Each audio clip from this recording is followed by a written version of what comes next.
I want to thank you for that very, very kind introduction, and I want to thank you for the tremendous honor that you've given me to be able to participate in this particular forum, not just in any year, but on this particular year where we celebrate 150 years of Chestnut Hill Academy. And for the record, this is where I gave my first speech. Now here we are, it's a proud weekend. We're celebrating the remarkable legacy of 150 years of preparatory education here for boys. Oftentimes, and still, fundamentally focused on the liberal arts. Yet as our eminent historian, Clark Groom, identified and points out, the class that we recognize as first in the history of Chestnut Hill Academy gathered 2 months before the start of the Civil War. Can you imagine how the lives of those boys were influenced by arguably the most tumultuous and remarkable era in American history? And in our wonderful 150-year history, I often think that there's been many changing events which have touched the lives of the boys. And in a sense, that liberal arts education has stayed the same, but it's all been set against the stage. The background has changed for this play. These young men and women today were third graders climbing on jungle gyms when the Manhattan sky erupted in flames. And now here we are, as seniors, and less than 2 weeks before they graduate, a volume closes with the capture and the killing of Osama bin Laden, the architect of this new age of terrorism. Terrorism that's underscored the only world that they have known. Vietnam was the ubiquitous presence that bookended my CHA years. And so as we sit here with these seniors, I think about that we learn the same equations, we've read the same novels, we studied the same physical properties. I wonder how our life experiences are different because of the world around which we experienced those things, and whether it changes any way in which we engage in the world and the age that's ahead. And I'm looking for that young man and soon that young woman who will be part of our great institution, who will take up the challenge to follow in those shoes, to become the next person that's going to be with us, attacking these issues that will only allow us to create and continue this greatest experiment in the history of mankind, the United States of America.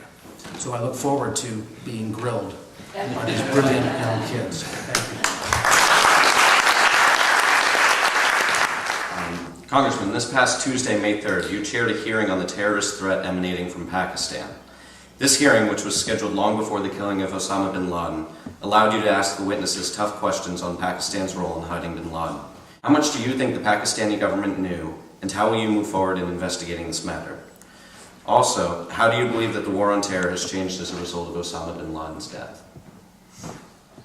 We have seen the metastasization of this cadre of terrorists into other parts of the world. Yemen, specifically. We have it in other parts of Africa.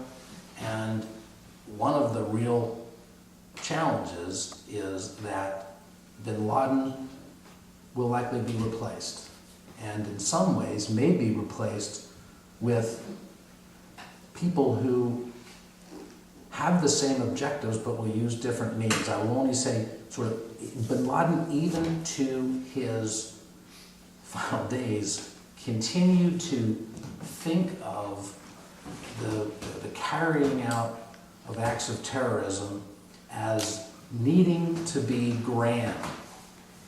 We are changing now, and the influence of others is going to rise, particularly this guy called Alaki, who was operating out of Yemen, who brings with him a understanding of American society. He's an American citizen. and they are changing the approach to attempt to radicalize those who are within, as opposed to trying to create great actions by these complex organizations and conspiracies that operate from without by getting in. The homegrown radical who carries out an act of terrorism designed not for its immediate effect, as the World Trade Center killed 3,000, took on the symbol of power in New York. The idea of simply blowing up a bomb in Times Square or taking down a plane over Boston. The desire there is simply to create an act of terrorism that then makes us dig deeper and do more and expend more and do whatever we can to not let that happen again, to the point where, cut by cut, they try to bleed us to death. It's going to be a great challenge as we move into the future. So I'll hand it over to Andrew Moss, who will ask the budget questions. Good morning. Good morning. During your campaign, you repeatedly placed an emphasis on promoting fiscal responsibility, particularly stimulating job growth, reducing unnecessary spending, and putting a halt to increases in the deficit. How do you feel this reduced spending and job creation will directly impact members of the Chestnut Hill community? These guys ask tough questions.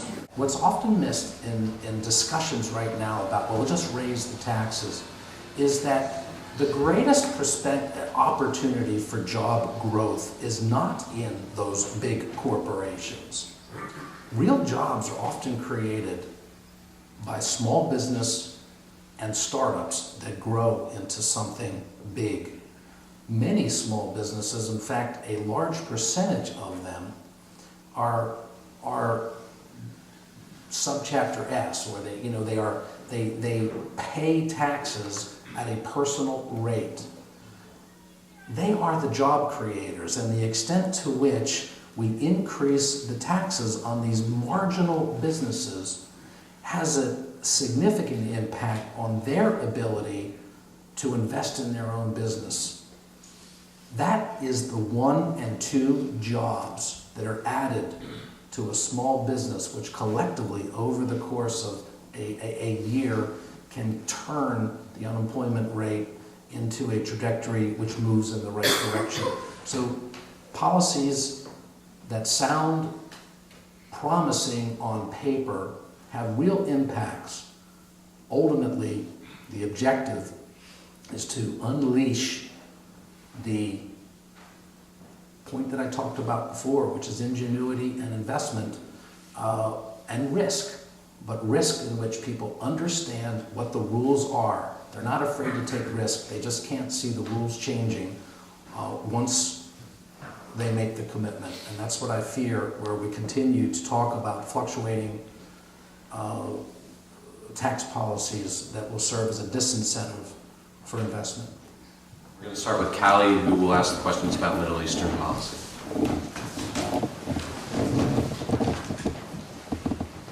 Throughout the recent uprisings in the Middle East, it seems as though President Obama is going half-blood.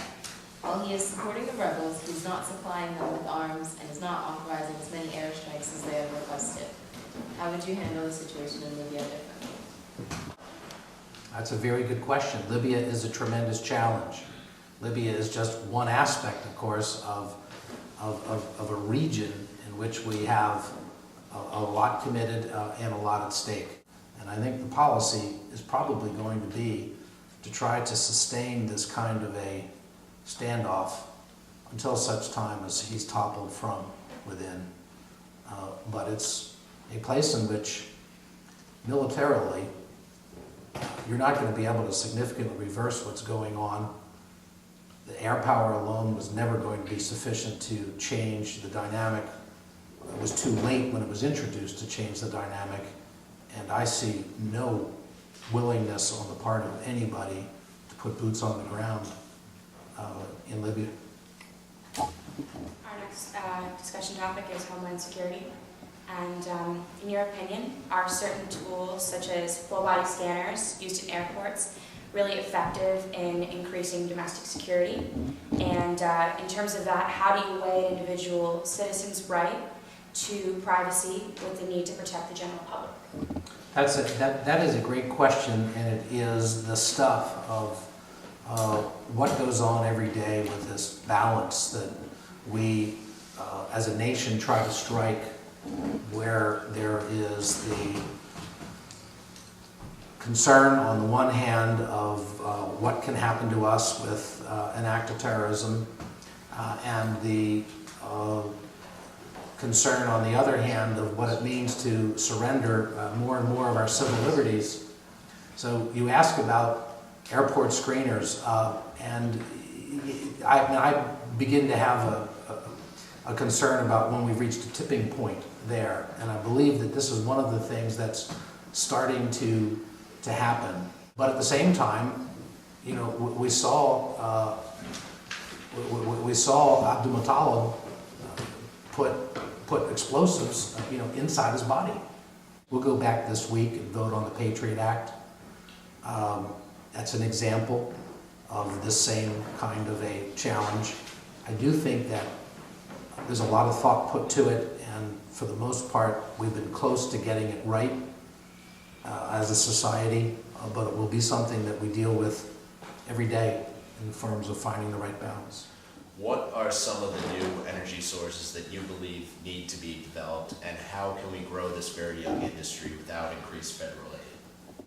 One of the things that we do have is still a remarkable potential of resources at our disposal. There are two things, and I was yesterday participated, or 2 days ago participated, with a bipartisan group, a good thing these days, a bipartisan group of congressmen that introduced legislation on the energy policy that looks at taking advantage of the potential for new leases that can be let for the development of the Outer Continental Shelf oil reserves. Some of those leases might also be applicable to the development of our natural gas resources here within the nation. Those leases have the potential to generate billions of dollars, and some projections are even more. What we had proposed was using those billions in lieu of taxes and focusing those revenues towards a couple of principal areas. One was to then underwrite the continued support for our research and development in alternatives that include not just new sources of energy, such as wind and solar and other kinds of things, to underwrite the capacity to do that, but I think even more significantly, the ability for us to take advantage of resources that we have right now that give us challenge, and most particularly coal. There are ways that we can look at carbon sequestration. There are ways that we can look at the gasification of coal into a gas that removes some impurities that would then allow it to be burned in a way in which the sulfur effect would not be quite the same. These are real scientific opportunities, but they're complex and they are not market capable at this point in time. The challenge is to be able to support the kind of research and development that would make it so. We have more gas in Pennsylvania, potentially with this Marcellus shale, than there is energy in big parts of the Middle East. The challenge is for us to be able to harness that potential while we're being environmentally responsible. Thank you very much, Mr. Meehan, for your time.